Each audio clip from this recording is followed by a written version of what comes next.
What's going on, everyone? We're out here working on the roadrunner once again. Today we're tackling the driver's side trunk gutter, and this is another key area that we wanted to fix in this car for a long time. I'm going to show you how to quickly take some 20 gauge sheet metal, bend it up in your own garage at home with a bench vise and a body hammer. Really easy to do at home, and go ahead and get this thing bent exactly the way it needs to look. Fit it in there, weld it up, show you guys a little bit of fabrication techniques along the way and some other little tips and tricks, so stay tuned for this episode. Okay, it's that time again. Time to get back on the roadrunner. Oh boy. Oh man, the garage monster is attacking again. This thing is so dead. Now we finished up the repairs on the passenger side gutter here and up there where it meets the deck filler panel. So we shift over here to the driver's side and we've kind of got the same deal going on here. Pretty much rinse and repeat like we did earlier. We'll separate this upper part of the gutter off this lower extension. We're gonna have a little bit to repair right here on the upper, and then underneath it's pretty much gone. Not much left of it, so a bit to repair here. But since we've already done that on one side, I think I've got it already in my head how to do this, and should go even quicker this time around. So pretty much gonna rinse and repeat on just bending up the metal that we need to and patching it in, and get this thing looking the way it needs to. Another thing to note here on this gutter, this has the original body stamping number on it, which is actually stamped from the top side and red from the underside right here, which you can see I kind of highlighted it with Sharpie just to make it more legible. But this is the number matching number here that is stamped on both the last 6 digits of the VIN, and then also on the front on the core support, kind of right in between where the front of the radiator touches that area right there. So 1, 2 on the VIN, and 3 are the typical spots you'll see here in 69 for your body numbers. And also, like on the other side, we're going to make sure we measure here first. So we're seeing just a hair over 41 inches down to this edge when we measure, tucked with the end of the tape right into this channel where it's lined up with this little notch right here in the metal. So we know we can make the same exact measurement when we go and put this thing back together and get it right where it needs to be. Then we'll obviously, before we final weld everything, get the quarter or get the trunk on here, and then we can go ahead and get these final welded, and then we can get quarter paddles on. All right, so over here, I'm gonna kind of do what we did on the other side. Since it's already so messed up underneath, I'm not even gonna bother trying to save it. I'm just gonna make a nice cut right here, and then we can just grind off the metal from the bottom side and just make a new rail for it to land on. As always, I got my safety gear on because I'm not trying to get messed up doing this.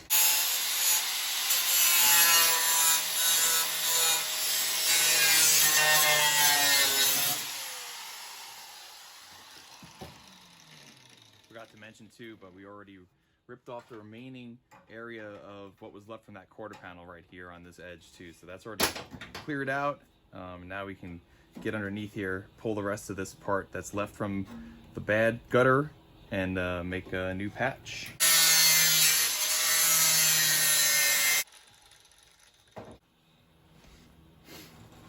Okay, so I just went and cut out this whole piece because I was evaluating it. I'm like, it's gonna be way too much to try and even fix around this. So this whole chunk is gone.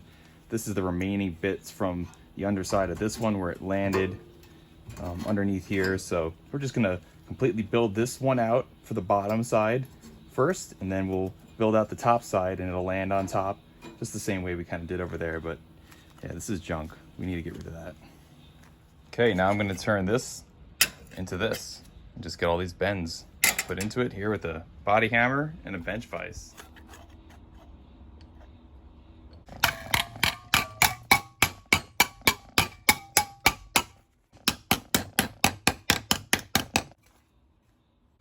If I were to just grab this right now and start to bend it backwards the way we need to go to get this other turn, because right now we're trying to make this turn right here, it would pull this bend out of it. So you get something in here like this and strike it this way, it's gonna start to bend this edge back here over, but not hurt this edge up here. So check this out.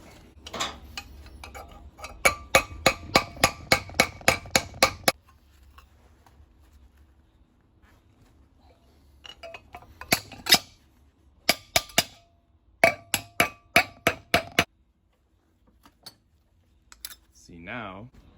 Okay, now I've got it to this point. We're pretty close. We just got to do our final bend with this piece going this way to get this spot right here. So I marked off where it needs to go. Stick it here in the vise, match my lines up, lock down the jaws, and I'm going to pull back that way and get it bent.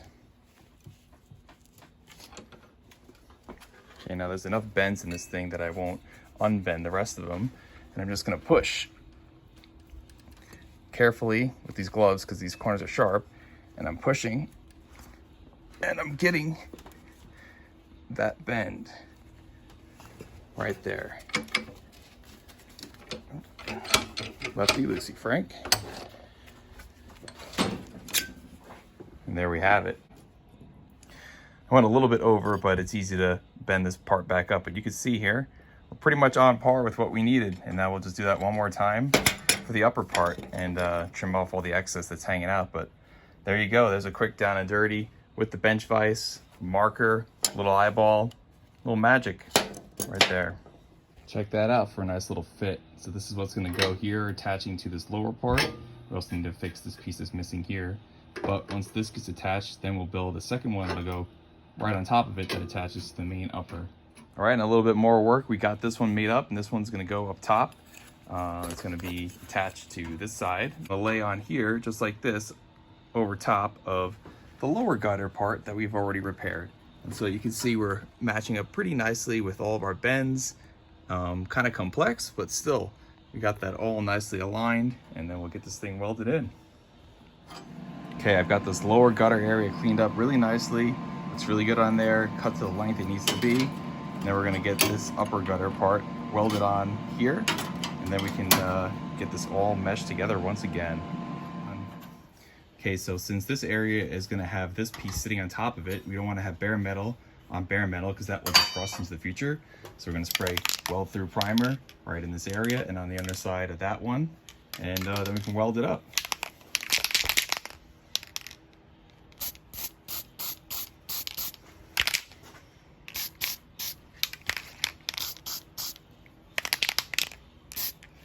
We'll let this flash off right here in front of the heater for a minute and dry up, and we'll hit a little second coat right here in this spot again.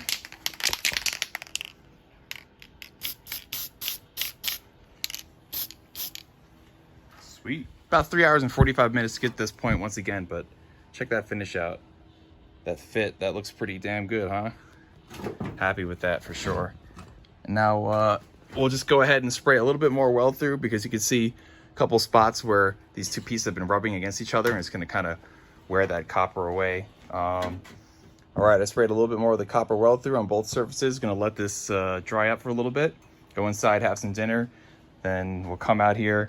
We'll get our 41 and a hair more measurement that we did before, spot this thing in, and then we can get the trunk fit on here and really make sure that everything fits the way it should be. Get our measurement.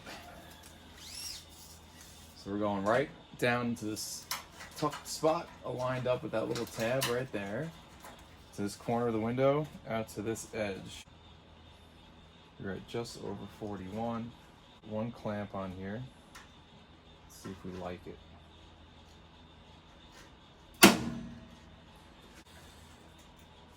We're a little short. We're right just before 41 inches. Just need to go out just a touch.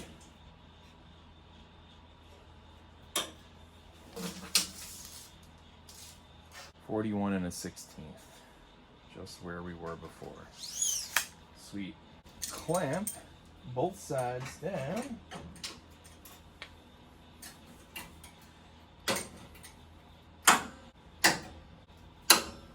Once again, right now as we're seeing this thing, we've got both sides to 41 and a 16th. We know that they're equal distant to what they both are. However, again, we haven't got to the point where we know this is exactly where we need to be. So that's why I'm not going to do complete final weld on this thing. We're going to get the trunk after doing all this, put the trunk on, bring the trunk down, make sure that it all fits and everything lines up nicely. So for right now, I'll just zap one single tack on it, hold it in place, and call that a night for this. For the rest of this though, just gonna straighten out these flanges so where all these spot welds used to be, you can see here, you can see how the metal kind of got curved upward and pulled. So I'm gonna go through and hammer and get that nice and flat so this way there's no waves going along this flange. come up in here, make any repairs we have to in this area, and pretty much we're good to go with the gutters of the trunk finally. And then there's a couple other little spots here and there we got to do. We got to tie up that area now that we got that gunk out of it. We've got to fix this atrocity that the last owners or whoever worked on this did, and get all that repaired. It's pretty bad. Okay. And then really it's just a matter of just getting everything nice and taking down the bare metal, and we can get some primer on the back end of this car finally. So yep, there's your little tune in for the night working here on the Roadrunner. So hopefully this helped any of you at home looking to do this yourself and make a patch panel and fix your gutters, because yeah, it's very doable. And I went through and actually drilled out the holes where I'm going to make my spot welds, and I'm just going to do one for right now, so this way if we don't like where it is, it'll be quick and easy to grind out just that one spot weld, and then we can come back later and get the rest of these put in here. So let's just go for I don't know, let's go for this one right here.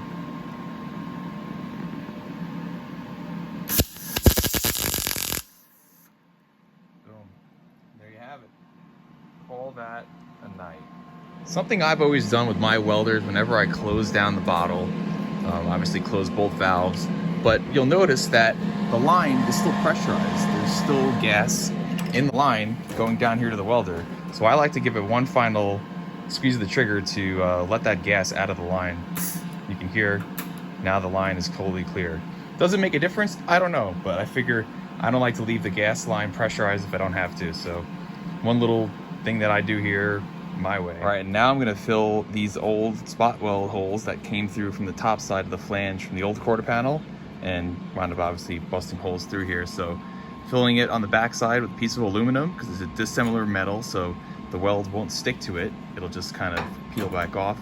So I'll back it like this, zap it shut, and then just close up all these holes. And I'll show you when I'm done. Okay, and there it is after I plugged up all those holes. A little hard with some of the rust around it, kind of burns through, so you gotta zap it again, but there it is, plugged up. All right, well, I hope this video was helpful to you guys. I hope it showed you a lot of good ways to do some stuff here at home and fix your car the way it needs to be fixed. Because honestly, it's waiting for you. This car's been sitting out in your garage. It's been sitting out in your yard. It's out there. It's calling your name. Fix me, fix me, fix me. Well, let's do it. I hope it was really helpful. I hope the things that I showed you are useful to you and that you're enjoying these videos along the way. Got a lot more metal fabrication to do on this car, as you've seen. There's a lot that needs to happen. A car like this takes a lot of work, takes a lot of patience, but you also learn a lot of skills along the way. And honestly, it's really rewarding. Like, I'm gonna be super stoked when this car is done to see what it looks like in the end. If you've got a project car at home like this, that's maybe in this shape, just get out there, you know? Take little chunks like this, just fix one little thing. And one little thing kind of rolls into another thing. Before you know it, you're out there and you're chiseling away at it like I am. Sometimes I get into ruts and I don't touch this thing, but you got to do it. Get out there and get to work on this thing, man. You got to do it. You got to build the car. You know you can do it. It's really easy. Everyone makes it out to be so much harder sometimes than it is, but honestly, it's metal. Metal moves. You can bend it. You can shape it. You can do what you need to do with it, you know? Get these cars back on the road. Everyone out there working on your own cars, I'm proud of you for doing it. Proud of you for restoring these things. And I'm hoping that these videos are helping, like I said. So make sure you guys stay tuned for more. Subscribe to the channel if you haven't already. And check out our website. You can get some Finelli gear if you want to go ahead and get yourself a Finelli shirt. And we'll see you on the next video.